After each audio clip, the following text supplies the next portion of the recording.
Bonjour amis téléspectateurs et internautes qui nous suivent depuis la Réalité TV, RTV, la chaîne qui nous reflète, la chaîne des chaînes. C'est toujours un plaisir, comme je l'ai dit, de vous retrouver dans votre émission Ça nous intéresse. Ça nous intéresse aujourd'hui à l'immense plaisir de recevoir vraiment un grand homme du nom de Mayacine Ndiaye. Mayacine, bonjour. Bonjour, bonjour à toute la famille de la chaîne Réalité TV. Donc je vous salue et je vous dis bienvenue chez nous.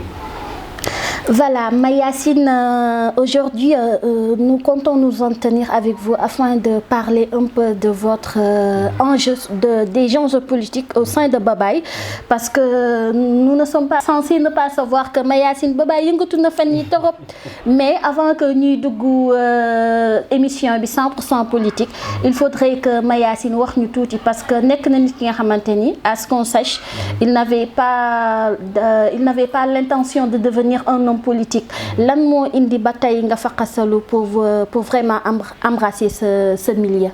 Bon, pour la petite histoire, d'abord je vais me présenter. Je m'appelle Mayacine Ndiaye. Je suis le président du mouvement Génération Émergente. Donc je suis parcellois en même temps. Donc loolu ñëpp yaakaar naa ñu bëri xam nañ ko. Donc comme ni nga ko waxee tout à l'heure, ni ñu duggee ci politique dafa nekk loo xam ne c'était pas prévu. Man dama koy wax tout le temps, dama naan on est entré en politique par infraction. Parce que je me rappelle très bien en 2014. J'étais avec une bande d'amis, ñu amoon benn kii bu ñu bëggoon def benn événement bu ñu bëggoon organiser. Donc certains d'entre nous disaient bon nañ dem xooli Demba Dia, le feu Demba Dia bi yoroon parti mag. Donc ñu dem xool ko. Donc à l'instant, donc suma xarit yi ne ma yow yaay nekk suñu porte-parole. Parce que Demba avait posé cette question kan mooy nekk seen porte-parole. Après suma xarit yi désigné ma en tant que porte-parole.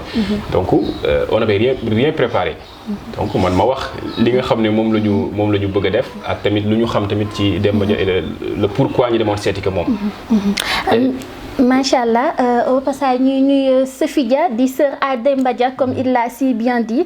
Mais Mayacine, nous avons eu à faire un constat, comme quoi que c'est vrai, de le désigner, de représenter ces jeunes yoyu à la même occasion. Vous êtes devenu le président mouvement Génération Émergente.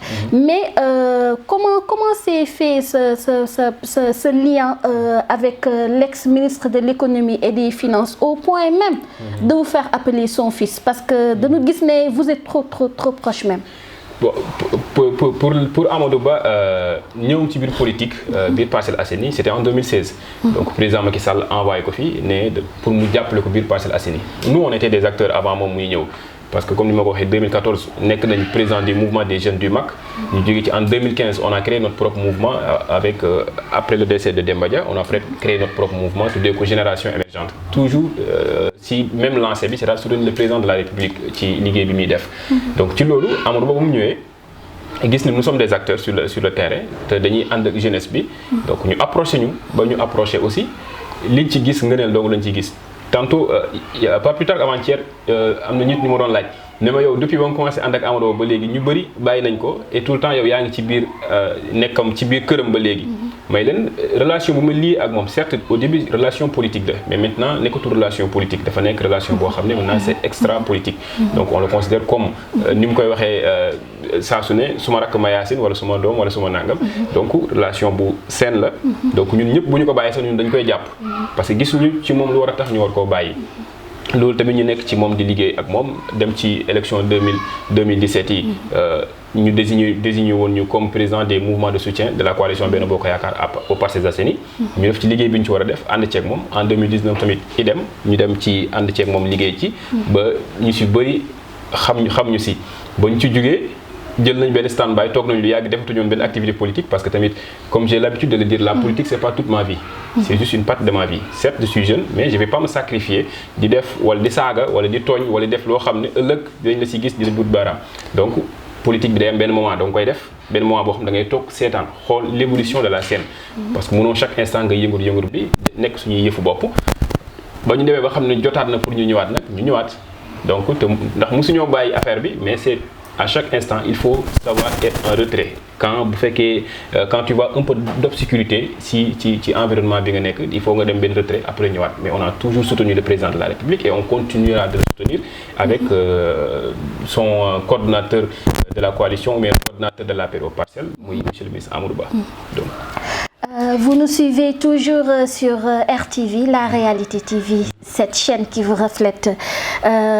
Bon, monsieur Mayacine dinañ ñëwaat léegi ci sa relation ak Amadou Ba également ñoom duñu saaga et cetera day laaj ñu def recul mais ñëwaat nañu kon ñun foofu dañ fay sentir ne am na benn nuance booy dugal foofu mais quand même avant ñuy duggaat ci biir politique ñu laaj la lan nga doon def comme muy benn démarche bi nga xamante ni c'est un peu diplomatique parce qu'on vous a vu avec son excellence monsieur l'ambassadeur autant pour moi de la Palestine ngeen toog est-ce que vous pouvez un peu revenir sur le contenu de votre discussion parce que boobu mi ngi tombé vraiment Sénégal aussi c'était un peu agité ñu am lu bari lu ne vraiment y a l'aspect genre mu sonal ñu loolu te loolu tamit mu nekkaat beneen enjeu politique au sein de Babaye pouvez-vous y revenir s'il vous plaît. Bon suñu relation ak son excellence muy l'ambassadeur bu Palestine dafa nekk relation tam boo xam ne bu simple la lu ñëw naturellement la nekkul quelque chose qu'on a provoqué wala di ko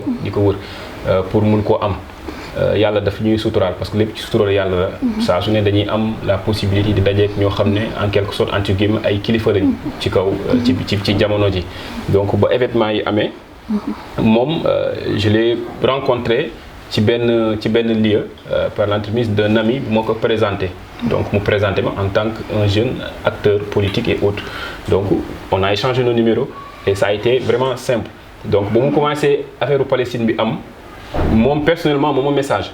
kon médiation moo la fa yóbbu woon. médiation waxtaan ak tamit jox ko suñu soutien parce que mën naa ne Palestine ou bien l'autorité palestinienne soxla nañ au moins ñu leen soutenir ñun ay musulmans lañ même les chrétiens ou bien les juifs parce que on voit les juifs orthodoxes qui soutiennent la cause palestinienne donc pourquoi pas ñun man moom message en personne ne ma mais mon frère yow depuis lors gisuma la ma ne ko non kon dinaa boo ma invité ma ñëw noonu laa ko tooñee mu ne ma non tu n'as pas besoin d'invitation booy ñëw ci man par exemple donc ci laa ñu jàpp bés dem fa benn vendredi et il m'a reçu pas si ambassade bi mais chez lui këram la ma recevoir donc il m'a dit yow du ma la recevoir ci ambassade dama lay recevoir sama biir kër donc ñu ñëw ñu toog on a discuté ñu montré ko suñu soutien par rapport à la cause palestinienne wan ko ni tamit nous sommes là ñu waxtaan tamit ci côté diplomatique ci Sénégal loo xam ne ñun tey jii amuñu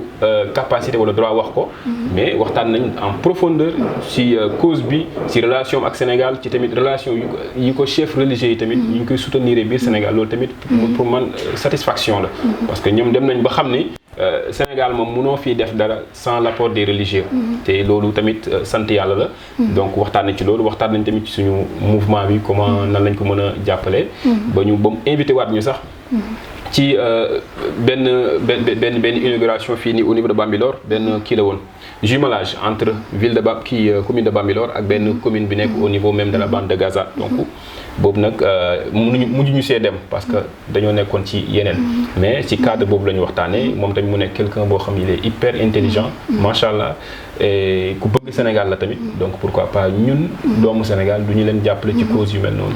On voit que vous êtes les très rares personnes bi nga xamante ni au moins dox nga ci après mort yi am biir Palestine ñëpp ñaawlu ko mais quand même nos autorités ñu gis ni defuñu ci lu bëri de même que tamit fait bi ma lay wax tantôt ce qui s'est passé à Yeumbeul avec le professeur d'anglais bi defoon sujet bi nga xamante ni ça parlait de vraiment le fait qu'on approuve yenn certaines orientations sexuelles yi actes contre nature et tout loolu tamit beaucoup ont revendiqué vraiment état lan moo tax duñu jóg pour criminaliser loolu parce que nekk nañu dëkk bi nga xamante ni sont des choses yi nga xamante ni c'est à ne pas tolérer. Bon pour revenir rek par rapport ak li nga xam ne moom mooy soutien de l'État ci cause bi nga xam ne moom la waa Palestine di défendre moom mooy leur droit à être un peuple un pays souverain. Donc loolu mën naa ne président Macky Sall def na ci dara parce que avant même conflit am na beneen bu fi amoon président Macky Sall wane ci engagement. Le Sénégal a toujours soutenu la Palestine.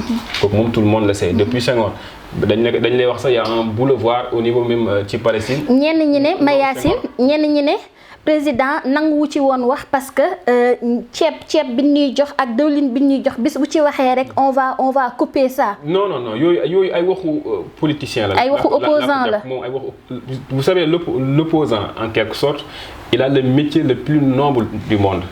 c'est-à-dire le métier de la parole publique. critiquer publiquement sans même am ci benn gaañ ou bien benn leen luñ ko ciy toppee. parce que l'opposant est fait comme ça. L'opposant il critique le pouvoir pour au moins bousculer le pouvoir c'est une bonne chose démarche bu baax la benn côté mais am na beneen côté boo xam ne nekkul démarche bu baax. parce que bu ñu ñëwee par exemple ci côté lu jëm ci Palestine état Sénégal lim ci def jox Palestine ambassade fii nii biir Sénégal moo njëkk a bokk na ci dëkk yu njëkk a jox Arafat moom sax moo ko def Sénégal moo ko mës a def jox Yasser Arafat ndem si yàlla Sénégal moo ko joxoon passeport diplomatique sénégalais pour mu mën a dem di wër ci àdduna bi pour mën a continuer combat loolu c'est des actes forts yoo xam ne Sénégal ba léegi ak président Macky Sall mu ngi koy pérenniser. beneen bi da nga ñëw léegi tantôt par rapport ak l'histoire des LGBT vers yooyu noonu quoi nous sommes des Sénégalais. Et nous sommes des musulmans en quelque sorte ou bien des croyants en quelque sorte te am na loo xam ne suñu diine bëgg ko am na ci loo xam ne suñu éthique ak suñu culture daf koy rejeter.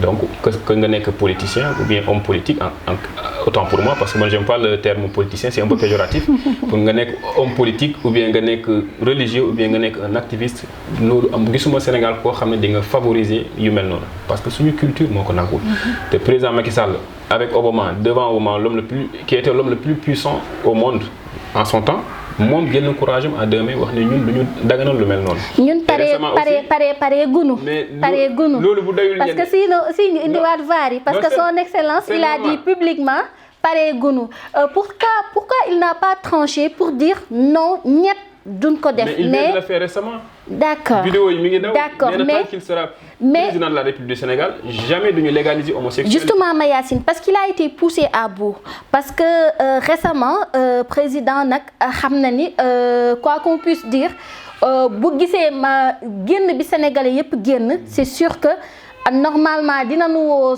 ñi nga xamante ni c'est avec eux qu'on a signé les conventions pour leur dire que lii bu amee guerre attan na am parce que aussi nekk na pays bi nga xamante ni on saurait comprendre pourquoi son excellence defoon sortie lorsque Obama bi mu ñëwee mu nekk pareegunu mais il a été poussé à bout dernièrement moo tax mu osé ne léegi ok du fi amee.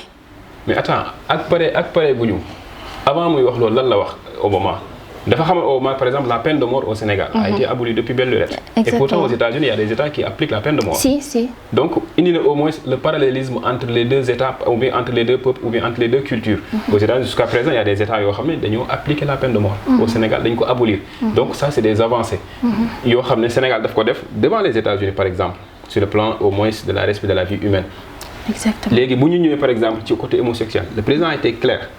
pas poussé à bout parce que man le président de la République Macky Sall jàpp ma ne nekk na nit koo xam ne mën nañu ko bousculer ba mu wax lu mu xam ne waru ko wax c'est l'homme le plus renseigné du pays parce qu'il est le président de la République il a au moins les RG out xam na Sénégalais lu ñu bëgg xam na nan lay def ba fekk si ren si tu vois donc côté homosexuel pour man foofu c'est un non débat c'est un débat boo xam ne nit ñi dañ ko clôturer tegee côté que ça soit mu nekk ci pouvoir bi mu nekk ci opposition bi mais attends maa ngi doon dégg benn activiste ci cause boobu noonu je crois que je peux citer son nom Dame Mbodj mu ngi ko doon wax récemment comme même au niveau de l'opposition ñoom ba ñu woowee seen marche boobu noonu il y a des acteurs de l'opposition qui y n'étaient pas pourquoi on sait jamais moom sax mu ngi doon caricaturer ne bu fekkee dañoo jàpp ne mën nañu jot réew mi avec l'apport ou bien de cette communauté bu fekkee loolu lañ jàpp loolu mënul nekk donc que ça soit pour mu clair ci opposition bi ak ci pouvoir bi te ci man li ma xam Sénégal parewul pour naan day valider lu mel noonu.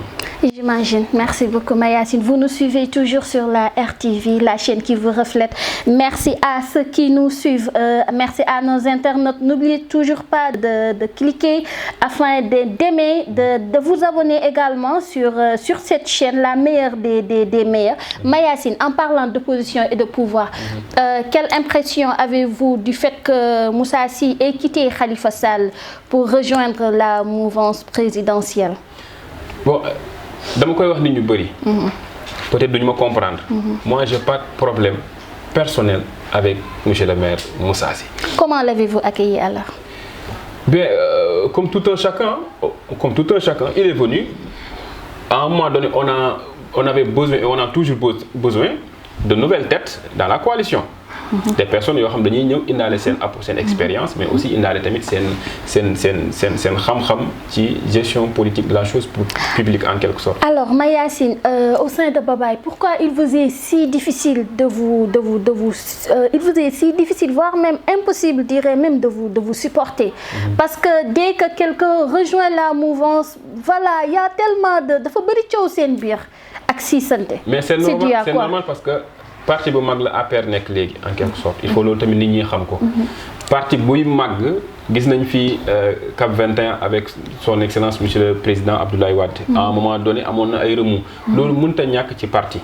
mënut a ñàkk ci parti bu jël pouvoir il faut qu'au moins am ñoo xam dañuy naan ñun ñoo fi jiitu ñoo fi nekkoon démb ak barki démb donc c'est comme ça mais parti bu ñëw bu bëgg a nekk parti bu mag il faut que nga nangu di recevoir ñu bees. Maintenant ñi ngi recevoir tamit dañoo war a nekk nit ñoo xam tamit ñun ñu intègre nañ en quelque si. Que voulez-vous dire par là? Bon li ma bëgg a wax foofu moom mooy. Il est tout sauf intègre. Non. Je vise pas la personne encore une fois. Était-ce une façon de redorer le blason de votre leader politique, en l'occurrence Amadou Ba, en traitant de nébuleuse la gestion de Moussa Sy? Parce que vous avez eu à faire une sortie. Moi, ce qui m'intéresse personnellement, ce que j'ai toujours défendu, j'ai toujours dit que Parcelles mérite plus que Moussa. Je l'ai combattu en 2014.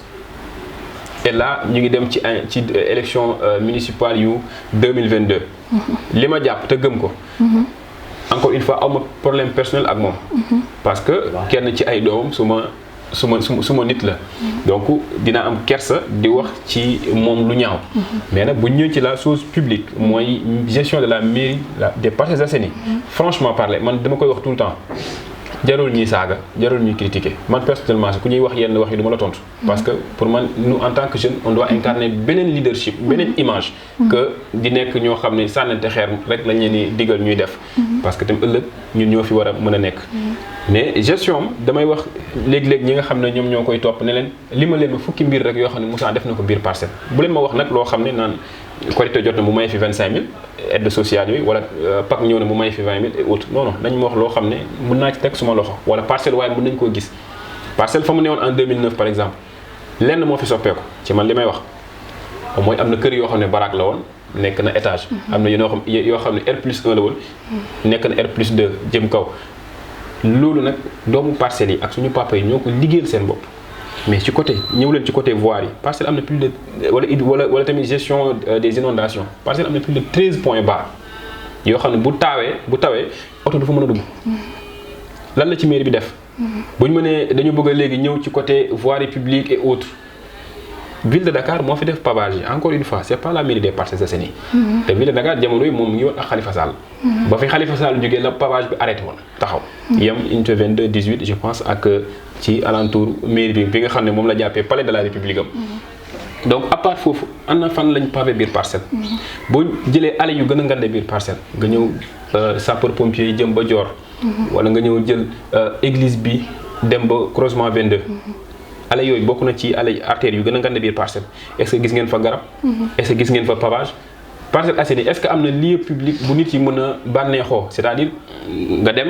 foo xam ne dimanche dina jot nga ànd ak say doom wala ànd ak say rakk dem benn bërëb boo xam di nga fa mën a naan sa glace wala di nga fa mën a lekk sa glace wala naan fa sa ndox lu sedd toog. mais vous avez une plage. non mais am ngeen plage la plage n'a pas été valorisée. ñun corniche bi ñu am dafa bokk ci corniche yu gën a rafet. si je vous entends bien vous attendez à ce que. nous on attend des réalisations concrètes et palpables. D'accord. Qui seront bénéfiques à la population des Parcelles. D'accord kon Mayacine yow gis nga ni. bu ñëwee ci côté sportif stade bi est-ce que kañ lay pare on ne sait jamais kañ lay pare la stade bi di pare te stade bi doomu Parcelles yi ñoo ko soxla. doomu Parcelles war nañoo weesu fu ñuy demee di jéggi gox ak gox pour dem di football ji Guédiawaye wala Pikine wala Demba Diop loolu gàcce la man tey jii si j'étais Moussa Sy personnellement. du ma sax jéem a représenté waat.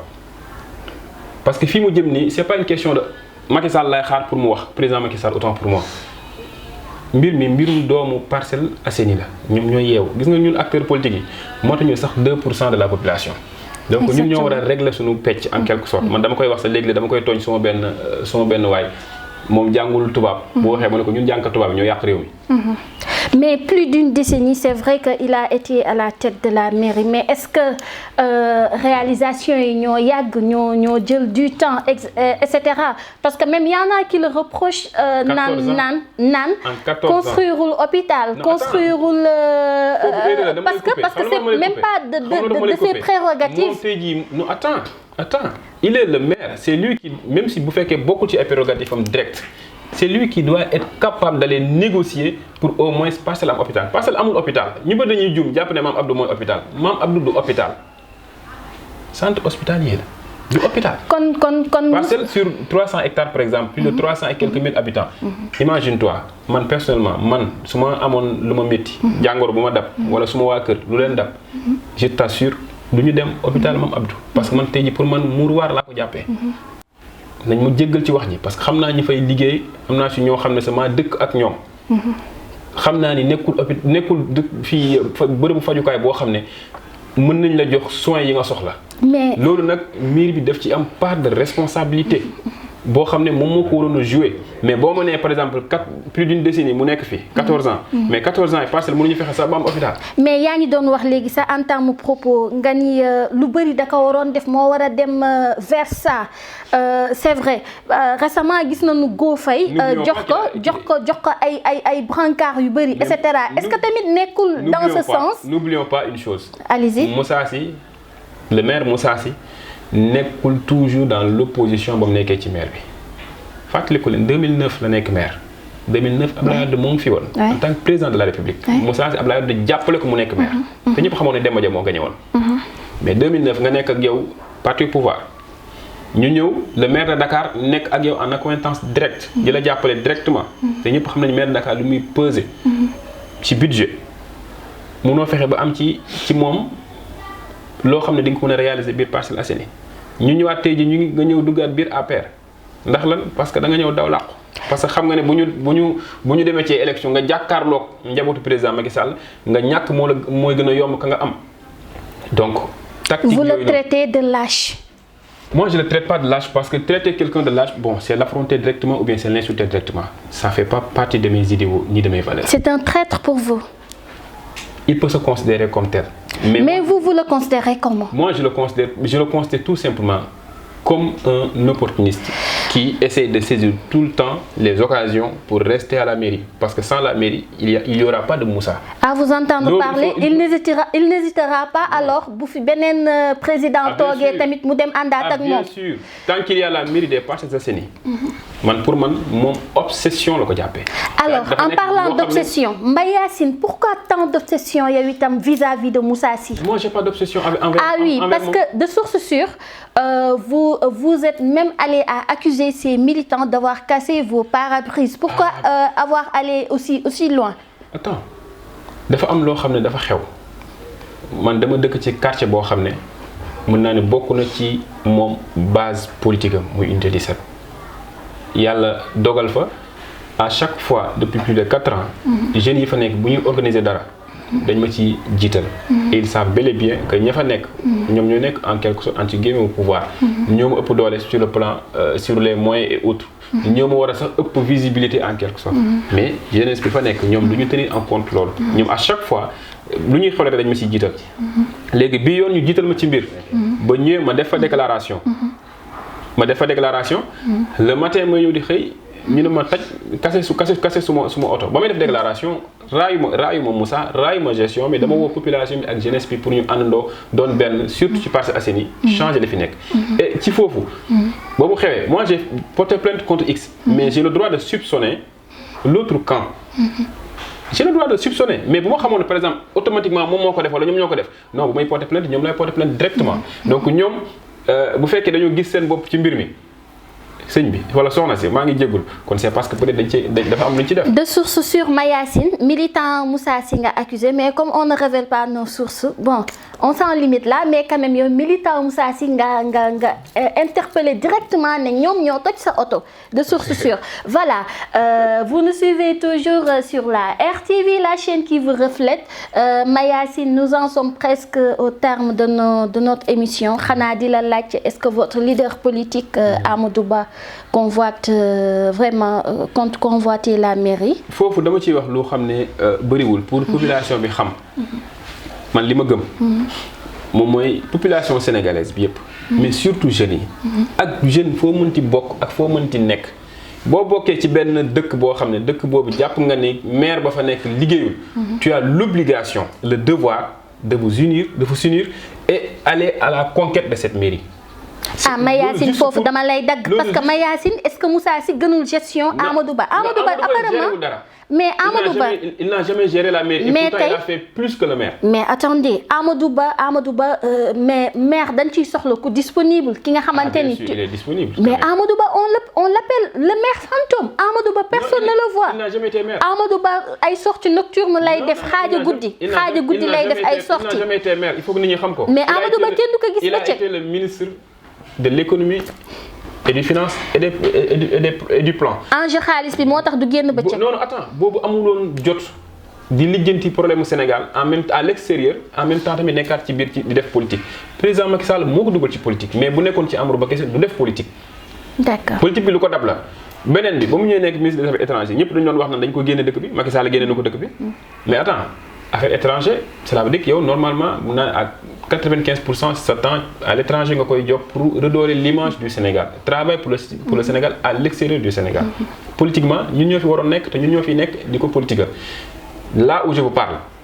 Il n'a pas été demandeur pour être le maire des Parcelles Assainies ni de Dakar mais nous en tant que jeunes na ñeneen ñi amee possibilité ne ñoom kañu nekkal moo fi gën moo fi mën te mi ngi def li baax ñun tamit en toute démocratie noonu la ñu amee suñu possibilité tamit ak suñu droit ne ñun kat dañoo bëgg changement. ñun nag changement bi ñu bëgg c'est très simple Amadou Ba il n'a pas été demandeur mais ñun man personnellement ba ma jàkkaarloon ak moom récemment li ma ko wax mooy nee naa ko am na foo xam ne bu ñu fa yeggee ñun jeunesse bi ñooy jiitu nga topp seen ginnaaw.